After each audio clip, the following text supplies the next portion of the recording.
Alright, grade 5. Our objective today will be to multiply unit fractions by non-unit fractions, which means one of the factors will have a fraction with a numerator of 1 and the other will be a fraction with a numerator other than 1. Let's take a look at an example.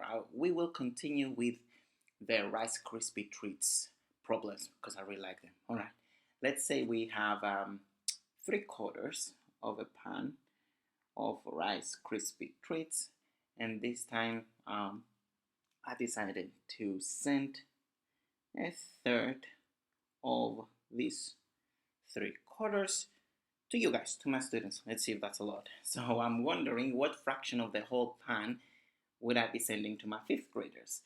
So again, in reality, I'm dealing with a multiplication problem because of means multiplication. So I need to identify a third of 3/4. So I'm reminding myself again that the first factor represents the rows of my rectangular array and the second number represents the columns. So there it is. I need 4 columns. I'm always starting with the second factor. So I will draw my array and I will draw 4 columns. Alright.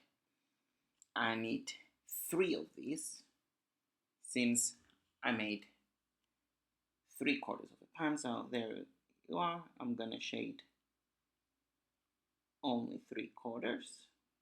Here it is. Okay, this quantity represents 3/4, and the amount that I will be giving will be 1/3. Therefore, I'll need to draw my rows, and I need 3 rows. As you see from here, I need 3 rows. So here I am. I'm going to draw these 3 rows. Alright, and out of these 3 rows, I only need 1. So I will go ahead and double shade only 1 of these rows. I don't care of what is not shaded because I need only 1/3 of these 3/4. So let's see how many blocks are double shaded. There are 3 of them out of 12, and this is a 3x4 array. So I'll be giving 3/12 of the Rice Krispie treats to you guys. Not that much, but it's nothing. Let's go to another problem. Alright, for this problem, let's just work with the equation. Enough with the Rice Krispie treats. Let's say I need to identify a third of 3/5.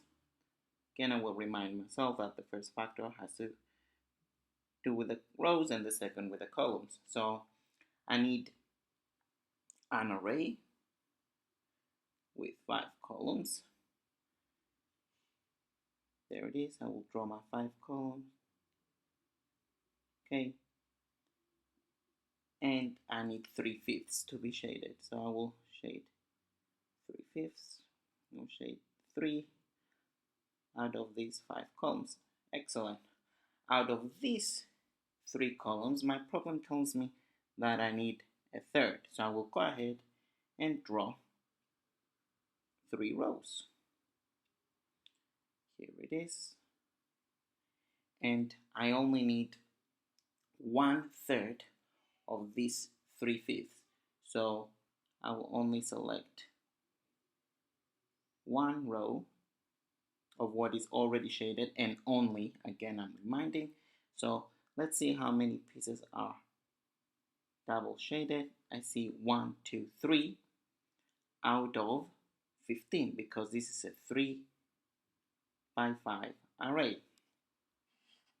What I notice, if I rewrite my multiplication here, I have a third times 3/5, is that if I multiply the 2 denominators, I get my whole, which is 15, because this is a 3x5 array.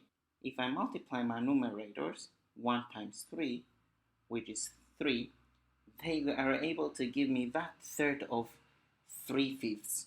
So since we're moving gradually away from the model to the concrete, when I'm dealing with fraction multiplication, I can multiply the numerator with the numerator, as this will represent the part that is selected, and then I will multiply the denominator with the denominator that will give me the whole.